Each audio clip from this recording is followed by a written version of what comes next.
This is Pet Life Radio. Let's talk pets.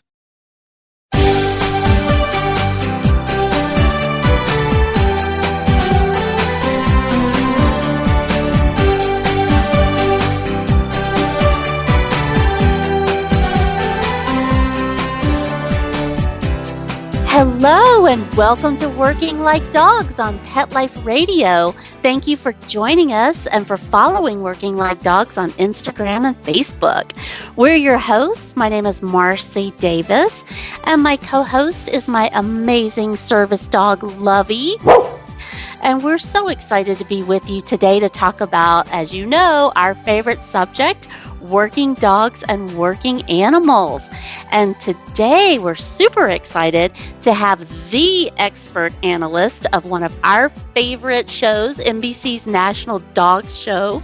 And as you know, that is broadcasted every year on Thanksgiving. And we have one of the best names in the canine world with us today, and that is Mr. David Frei. And if that wasn't enough, the National Dog Show, did you also know that David is a prolific writer?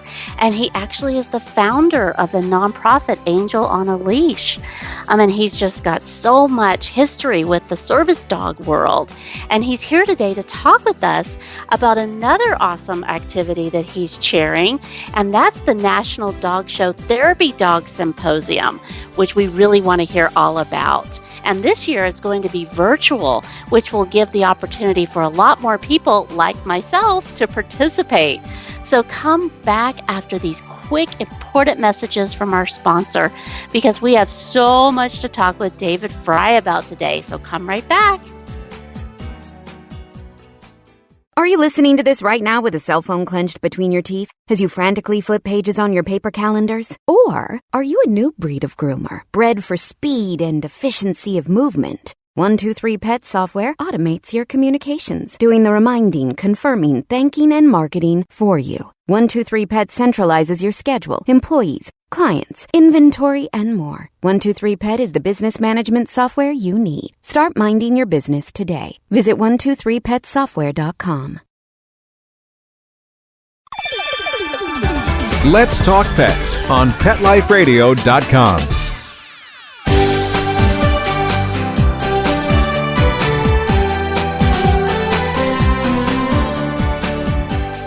Welcome back to Working Like Dogs on Pet Life Radio. We're so excited to have David Frei with us. Hello, David, and welcome. Hi, Marcie. Great to be on with you. I'm looking forward to chatting about my favorite subject, of course, dogs and all the great things they do for people. And, of course, the dog show. So. Yes, we have so many things to talk about today.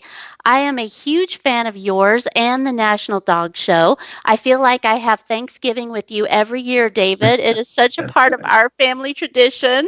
It's wonderful. And I have to ask you, first of all, tell us about this year's National Dog Show and how it might be different due to the pandemic that we're all experiencing. Well, we're all very much aware and responsive to our concerns about the health and safety of all of our people and our dogs as well. And we're abiding by the rules and the guidelines that are given to us by the government in Philadelphia, which actually is Montgomery County. It's out in a suburb called Oaks, Pennsylvania.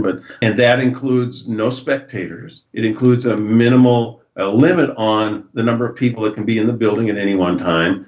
And I think that's the starting point. All of our handlers have to be wearing masks. All of our judges are wearing masks. The dogs, however, are not wearing masks, but we're all socially distancing, including the dogs.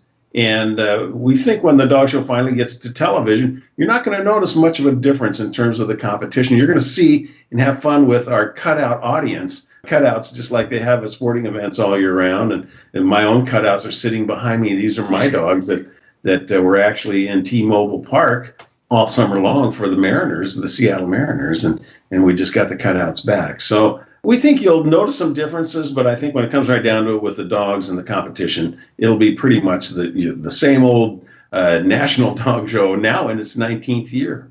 Wow. Well, I love all the groups on the dog show, but my favorite, of course, as you can imagine, is that working group. Ooh, I get so excited when they come on.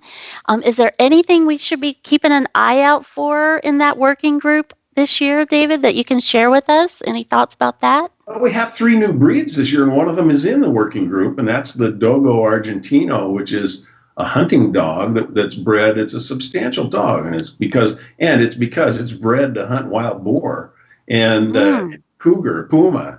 So that's a dog you'll get to see in the working group, the new breed. And another new breed is the Barbet, which is a French sporting dog. Lots of black curly hair. The parent club of the Barbets even calls it a Muppet-looking sort of dog, which is fun. And we have a third new breed that couldn't quite get there because we have a championship requirement to help limit our numbers this year. We had to limit the numbers. And they didn't get recognized until July 1st, so they really didn't have a chance to come up with a champion. But we invited a Belgian Lacanois to come to the dog show as the third new breed. And we're going to do a little piece with the 3 new breeds, so you get to see them. The Lacanois is in the herding group, one of 4 Belgian breeds. So that's always fun. The new breeds, we call them new breeds, but they're newly recognized by the AKC. Some of them have been around for hundreds or even thousands of years.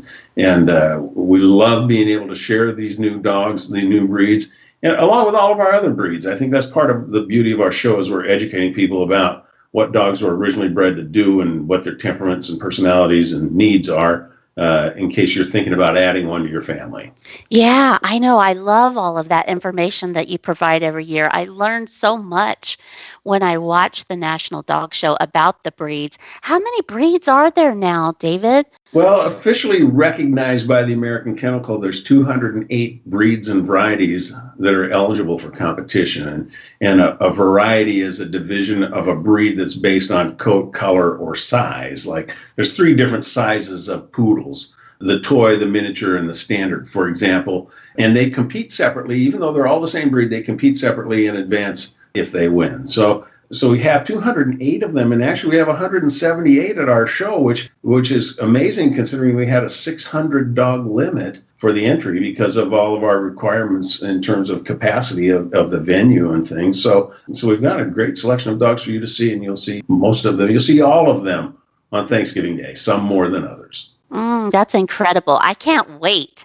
Like I said, it's definitely, we eat our pecan pie and ice cream and watch it. And that's definitely our tradition at our house. Well, as we always say, if you're watching the screen, this dog's running right into your living room, right into your Thanksgiving Day table, and going to line up for its turkey leg somewhere. Yes. Yeah, with all the changes, it's so nice to have those things that we're used to. So I'm so glad that can continue and that we really may not see that much of a difference as you're describing. That's comforting, David. You'll hear a bit of a difference because there are no spectators allowed. So we have that, but that's why we have the cutouts. We may pipe in a little sound just for ambiance, but I think basically it's all about the dogs. And we say that all the time. The dogs are the stars here. I've got a big star as my co-host, of course, in John O'Hurley, Mr. Peterman from Seinfeld, and Dancing with the Stars and everything else. So we have a great time. We've been together on the show now for 19 years. So we hope that we're part of the show, but we know it's all about the dogs, and that's what we're there to talk to you about. Yeah, well, you do a beautiful job with it. It is so informative, it's educational, and it's so fun to see all those cutie pies going around. Yeah. Yeah, no mistake about it. The dogs are the stars, and John and I are cute in our own way, but it's about the dogs, and we want you to see the difference in the dogs and ask yourself some questions. Hopefully we're answering the questions like, what's the deal on that poodle haircut? Yes. What's the story on this dog? What was it bred to do? And why the size is it? Each dog is judged against its form to function, what they were bred to do, and how they should be built to best do that job. And those are the things that we talk about, and we think people will get the most out of. Yeah, absolutely. Yeah, you always answer whatever my husband and I are thinking or we're talking about, and we love it how you always then will provide that information that we want to know. So yeah, well, we will be watching. We definitely will be watching and with you that day. Well, we also want to talk with you and hear about the other wonderful thing that you're involved with, and that is the National Dog Show Therapy Dog Symposium. Tell us about that. Well, I'm very involved with therapy dogs and have been for a long time. My Angel on a Leash charity in New York City created and administered therapy dog programs in a lot of different places, ranging from Memorial Sloan Kettering Cancer Center. We were the first dogs ever allowed in there. as therapy dogs. And we had a pilot program on one floor, and now it's all over the hospital. We were the first therapy dogs officially allowed into the Ronald McDonald House of New York City. That brought us to the Ronald McDonald House of Philadelphia, which is a great friend of ours with Jimmy Murray, one of the original co-founders. And ultimately, Steve Griffith, our PR guy, created the National Dog Show Therapy Dog Ambassador team, from which the Symposium grew. This is our second year of doing the Symposium with, a star-studded lineup of speakers, and to talk about therapy dogs and to talk about dogs in general. And that's out at Rowan University. They have the Schreiber Pet Therapy Department there. And Michelle Pick, who's involved with them, who's part of their staff and one of our great therapy dog people, she helped create this program along with Steve Griffith. And it's an afternoon-long event that brings therapy dog people together from all over the world, because we're doing it virtually this year. Last year, we only did it on location, and hopefully next year we will do some combination of both, but 250 registrations for this year's event. But we talk about all the things. Therapy dogs are difficult now because a lot of it is hands-on and it's personal visiting. We can't do that right now. And some of the concepts that are going to be spoken about at the Symposium include kind of how we're adjusting to this new normal, how we can do things with our therapy dogs that still touch people. It's not going to be able to be a touchy-feely sort of thing, but rather through video and again, remotely. So we think there's some great things that are going to come from this symposium. But, we're working with our dogs, so there's always great things no matter what we're doing. Yeah. Well, that is so important. I know I'm actually going through training myself right now to get my successor dog. Lovey will be retiring soon, and it really has changed the whole way that I'm interacting with my trainer. And that is something we've also been talking about with therapy dogs. And I'm so glad you brought that up, because there are other ways, like everything, we can adapt and be flexible and find other ways to communicate and interact. So yeah, I've been hearing about therapy dogs that they're doing a lot of Zoom sessions with people and different things where they can have that communication with someone, but just in a safer and distant way. Yeah. Anything else that you've seen? Of course, we want our service dogs to have continued access and not have any issues. So part of it's an educational process about the difference between service dogs and therapy dogs. Therapy dogs don't have that same kind of access that service dogs do, rightfully so. Right. And so we're constantly educating people as we talk about therapy dogs, and they say, "Oh, you can take them on an airplane with you." I said, "No, you can't. That's not what therapy dogs are all about." I said, "Service dogs, yes. We want to be careful. We're getting a lot of pretenders out there that are trying to take advantage of the system that I'm not very happy with.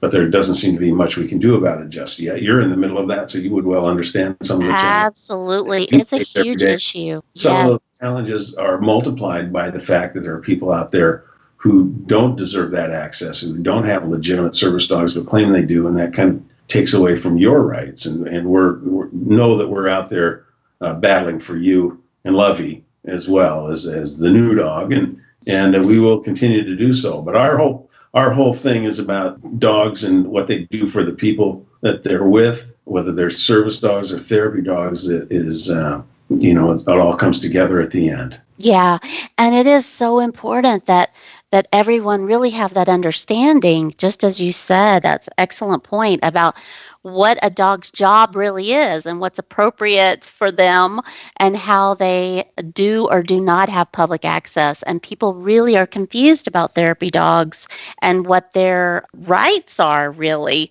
And I know I'm always answering questions about that and trying to educate people, because therapy dogs are amazing and they have such a wonderful purpose. But as you said, if it's not respected and treated appropriately, then it certainly can be an issue for people like myself and our listeners who have assistance dogs and hearing dogs and guide dogs that really depend on our dogs for our independence.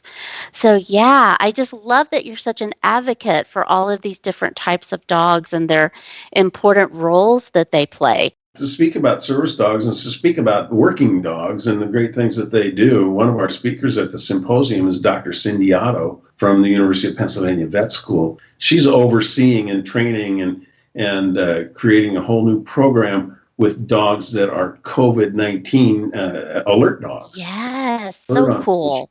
And they're teaching them about scent work and things like that to be able to alert on people who are carrying the virus or who are sick themselves. And that's a very important piece of work, obviously, in this day and age. So you'll get to hear from her at our symposium, and she's doing great work every single day. Yeah, and I love her in that program. It's phenomenal. Dr. Marty Becker, America's veterinarian, just written a new book called Fear Free, which is helping you help your dog live a fear-free life. He says, taking the pet out of petrified. So. Ooh, I love it. Yeah, so we think we're doing a lot of good things for dogs, for therapy dogs at the symposium. We think we continue to do that with the dog show, talking in general terms about all of the breeds and what they're bred to do, and some of the individual dogs within those breeds that have interesting stories to tell. We try to share those with it, as many of those as we can, as we have time for. Oh, it's fantastic. Oh, I love it. Well, we are going to take just a quick break and hear some of those important messages from our sponsors that we love. And we're going to come back and keep visiting with David Frei. We have a lot more to talk about. So come right back. Poor Sam was a mess. Always itching, licking. His paws were soaking wet. He had bald spots on his back. DINOVITE.com. 2 weeks after he started Dynavite, I started seeing great improvements, and today 99% of his issues are non-existent. Dynavite is nutrition. Dynavite is the best thing you can do for your dog. You won't believe how happy your dog will be. I get my Dynavite from DINOVITE.com. Help your dog from the inside out with Caniotic Daily Probiotic for Dogs. Caniotic's superior and exclusive technology makes it the only dog probiotic from the dog for the dog. Your dog's gastrointestinal tract is important to their well-being, and a daily dose of Caniotic is one easy way you can support it. Caniotic, CANIOTIC, is available on Chewy.com. Add it to your cart today and give it a try. Let's talk pets. Let's talk pets On Pet Life Radio. Pet Life Radio. PetLifeRadio.com. Welcome back to Working Like Dogs on Pet Life Radio. We're visiting today with National Dog Show host David Frei. And David, you were telling us all about your wonderful therapy dog symposium, which I'm so excited about. And I just want to ask you really quickly, will it be available as a recording? It's so great how so many things now have a longer lifespan than just the day of an event. Can we get access to it afterwards as a recording? Yes, we can. We'll get that posted on our Pet Life Radio Working Like Dogs site so that our listeners will have access to that. That's so fabulous. You know, the pandemic has been so difficult and heartbreaking, but it also has given a lot of opportunities. I know for myself as a person with a disability, I've had access to take classes I've been dreaming of taking my whole life all over the world. And this is just another example of that, of having access to this wonderful information and these incredible speakers. It's fabulous. Well, we love sharing what the great work that our dogs do, and just on at the other end of the leash too, that the people are doing as well in terms of making those dogs available and training them to be great therapy dogs. And so the symposium and our National Dog Show Therapy Dog Ambassador team are all good parts of that. They continue to visit as groups and individually all around the Philadelphia area. My charity, Angel on a Leash, when I moved west, I sort of shut the charity down, but turned it over to Steve Kramer in a Philadelphia suburb. And Steve has brought Angel on a Leash back, and he's got all kinds of teams working for Angel on a Leash there, and we're excited about that. They just did a 2-week-long virtual dog walk to raise money for the charity. And, that's another example of what we're able to do virtually to get more people involved, actually. Yeah. We've always had a charity dog walk for the National Dog Show charities. This year we couldn't do that. We're trying to figure out a way to do that next year again. But there's always something that people and their dogs can jump in and be involved in some way. And we're excited to do those things every year. Yeah. Well, tell us a little bit. So what does Angels on a Leash do? What is their mission? Well, basically, it's to train dogs and their people to be ready to be in a therapy dog program at some health organization, whether it's a hospital like Sloan Kettering or at the Ronald McDonald House or in schools and other hospitals and healthcare places that sometimes just walking in with the dog makes all the difference in the world because, as I said, when a dog walks into the room, the energy changes, and that's the starting point. I visited at the Ronald McDonald House for years. My wife worked there as their director of family support, and my dogs, and we lived very close. So my dogs were in there probably 2, 3, 4 times a week. And dealing with kids, the Ronald McDonald House in New York is a cancer-only facility, basically, but it's for kids with cancer who come to New York for cancer treatments or clinical trials or surgeries. And they come from all over the world. And the Ronald McDonald House is a home away from home for them and their families to stay there for like $35 a night, which is almost always paid by some charity. And it's kind of family living. It's like living in a dormitory almost. But visiting with the dog there tries to bring back some sense of normalcy to the child and its family. And my friend Bill Sullivan, who was the CEO at the Ronald McDonald House, would always say to me, these dogs get the kids to smile. And when you make the kids smile, that gets the parents to smile too.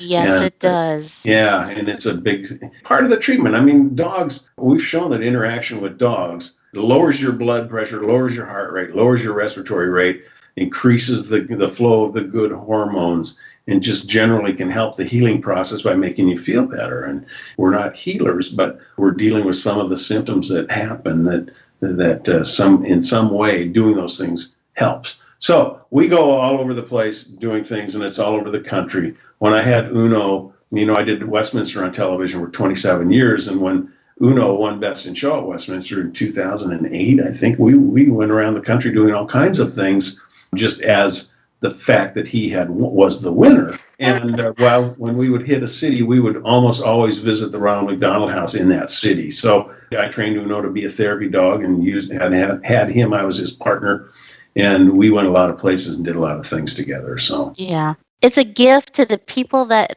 you get to interact with, that the dogs, to watch that interaction is such a gift, not only for the patients, but for you as a handler. It's just the most wonderful thing. Lovey is dual trained.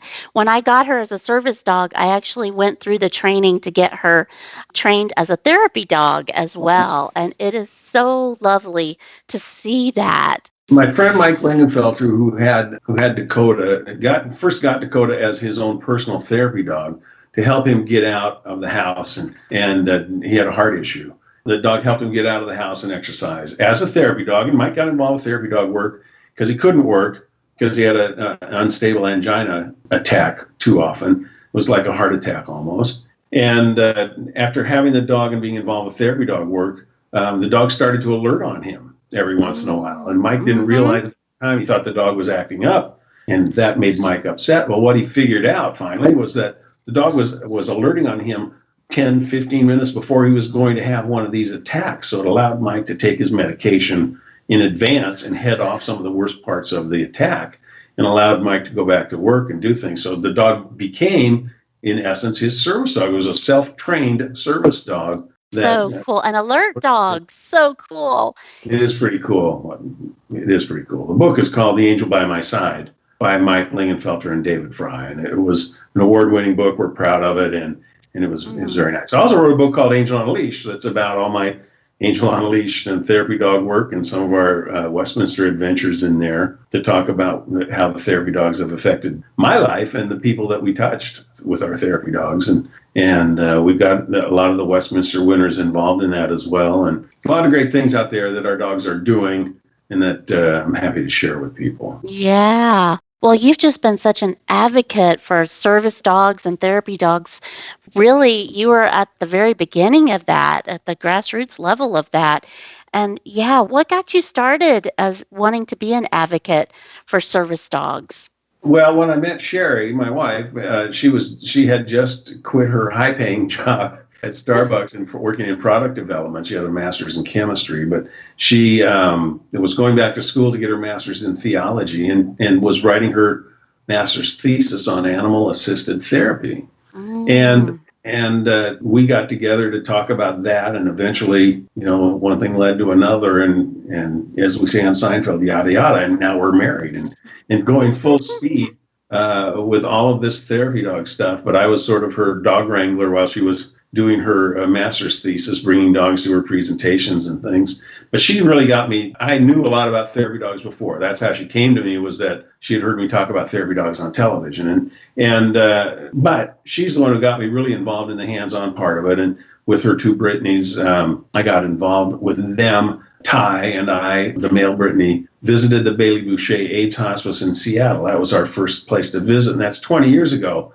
And that was kind of tough duty back then. There were still, and they're still hard. Let's not downplay it, but there still are a lot of people that are dying from AIDS every day. But back then, it was really kind of in many cases, a hopeless cause. But things have gotten better there. But when we were there, it really brought out the idea that not only are we visiting patients, but we're visiting their families who are there with them in support, and the medical staff that's there, the medical professionals who are there to take care of those people. That we would come once a week, and every week when we came back, the first 10, 15 minutes was interacting with the staff, because in that week's time, they had probably lost a couple of people that Ty and I had visited the week before, and the staff had probably been taking care of them for quite some time as well. And so part of what we do is for everybody. And I'm quite proud of that work with Ty. And it's always about the dog. People say, geez, I did an interview on the Today Show with Meredith Vieira once, and she asked me, she says, what are you thinking about when the dog's interacting with people? I said, I'm thinking, stay out of their way. And it really is all about letting the dog do I'm just the guy on the end of the leash. I got to keep the dog out of trouble. I can't let him get tangled up in any IV tubes or step in the middle of somebody's sutures or something. But basically, I got to protect the dog, protect the patient, and let them interact. And that's part of what it's all about. Yeah, that's a great way to define it for people, really, of what it is. You've got the star on a leash. Yep. And that's so wonderful to get to be on the other end of that leash. They're just the dog transporter and treat carrier. Right. Right. I know when I'm out in public, I always have people yelling, hey, Lovey. And what was your name again? I'm like, I'm just Lovey's mom. Yeah, that works. Yeah. Yeah. Well, what do you think is the greatest lesson that you've learned from all of your work with therapy dogs and service dogs?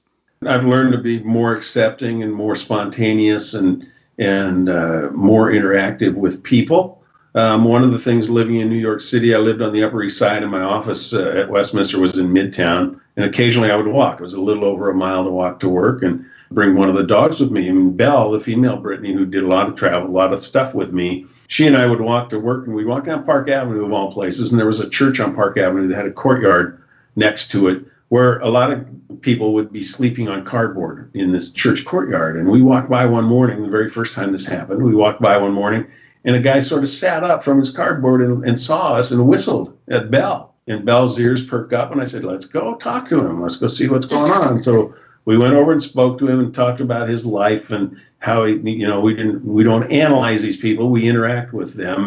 And he basically told us his story, how he ended up where he is, but that he used to have dogs growing up and had dogs in a previous life.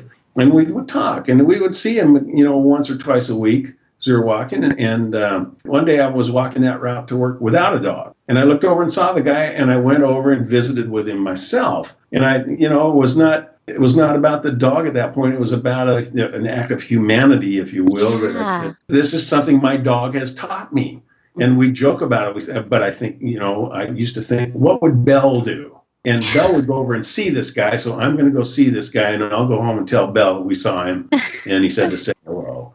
And the dogs brought on a lot of things like that. And walking the streets of New York, I call it my ministry on the streets, that people could stop us at any point, and it's people of all kinds of people, whether it's the panhandler that sits in a wheelchair in front of St. Patrick's Church named Robert, was another guy that came to be a close friend of ours through all of that. And a lot of these guys, they're not there forever, they're either, in a fragile situation in their living, but also maybe they relocate for some reason, or somebody gets them into a home, or somebody brings them home to the family or whatever. But the dogs opened that up to me, and by being, they don't care what somebody looks like. They don't care how they dress. They don't care how much money they have. They just want to interact. Everybody's got a treat for them of some kind, whether it's a pet or whether it's a treat that I hand them behind my back to give to the dog, so that the dog thinks, wow, this guy's got treats for me. Let's get over and see him this morning. I love that so much. Yes, that's the best part of dogs, in my opinion. Yeah, it really is. Yes, non-judgment. I love non-judgmental. Grace and I, the next generation of Brittany, Grace and I would visit the VA hospital in New York City every Wednesday, faithfully. And it's because I'm their demographic. I'm a veteran. I'm a guy. I'm a male, and I'm in their age group. So it was very easy for me to relate to these guys and have the nurses there who loved Grace, who loved us, and loved what we did, always be on the watch for us. Say, hey, you need to go see this patient in this room. He's a Vietnam veteran. So we go and we talk to him. And not only, as it turns out, not only is he a Vietnam veteran, he was a dog handler in Vietnam. So he's hugging Mont Bell and telling me stories about how his dog in Vietnam saved his life 3, 4, or 5 times. And by the time he's done telling the story, he's crying, I'm crying. The nurse that came with us was crying. And those kinds of things happen all the time. We visit a guy that was in the early stages of dementia. We walked by his room one day, and I said to the nurse, I don't think I've ever visited this guy. She says, oh, that's Anthony. We can't go in there. He's almost 90. He's in the early stages of dementia. He gets upset when somebody comes in his room, and he talks in babble. He doesn't, in gibberish. So I said, well, that sounds exactly like the kind of guy we should go visit. And we walked in there, and he put his hands on Grace's face, on the side of her face, drew her gently towards him, started smiling and talking softly to her in gibberish. But he spoke to her. He spoke to me, and I said, that's right. Her name's Grace. She comes in here every week. He said something else in gibberish. I said, yeah, she is beautiful, isn't she? So again, I'm crying. The nurse is crying because she's never seen this guy interact with anybody. And it was a thing that Grace was able to do. And then the other thing that we did at the VA, we got involved with the PT and the OT, the physical trainer, the physical therapist and the occupational therapist, in helping people learn how to use a new limb, for example. We got a new prosthetic arm. Grace is helping them. We're giving them a treat to hold in their prosthetic hand. They're operating it with Bluetooth from their feet, and they're, raise their hand, lower their hand, turn their hand over, reach down, pet the dog. And Grace, this is a kind of a little humming going on with the limb, but Grace is just standing there like, it's just another day at the office for her, and these guys are interacting with her, and the therapist would say, I've been working all week to get him to do that, and your dog got him to do that in 5 minutes. That's what we're all about. What powerful connections. And it's like you're in the presence of magic. It really is. It's this magic happening all around you. And I'm just the one carrying the rabbit in the hat for you. Which is an important job. Yes. That's right. Well, David, we could visit with you all day. Thank you so much for the work that you're doing every day to advocate for all of us, myself included. Thank you, Marcie. I'll share that thank you with all of my dogs through the years. Ty and Belle and Grace and Angel, and our upcoming therapy dog Star, which is another Cavalier named Trudat. So we're all going to keep fighting the battles and keep doing what we do. That's right. Well, and we will be watching you on Thanksgiving Day on the National Dog Show on NBC. So looking forward to that. Noon to 2 in all time zones. We say dogs until 2, and then you can give the remote control to the football people at that point. But, that's right. That's right. Come join us at the dog show. We will. Thank you so much, David. Thank you, our listeners, for being with us. We love to hear from you. So please keep those emails coming. And you can reach us at Marcie, Marcie, at PetLifeRadio.com. And we love seeing your photos. And we love hearing your ideas about who you want to hear as a future guest on the show. So please keep those coming too. But thank you so much for being with us. We love to hear from you, and take good care. Bye, everybody. Hug your dogs. Let's Talk Pets, every week on demand, only on PetLifeRadio.com.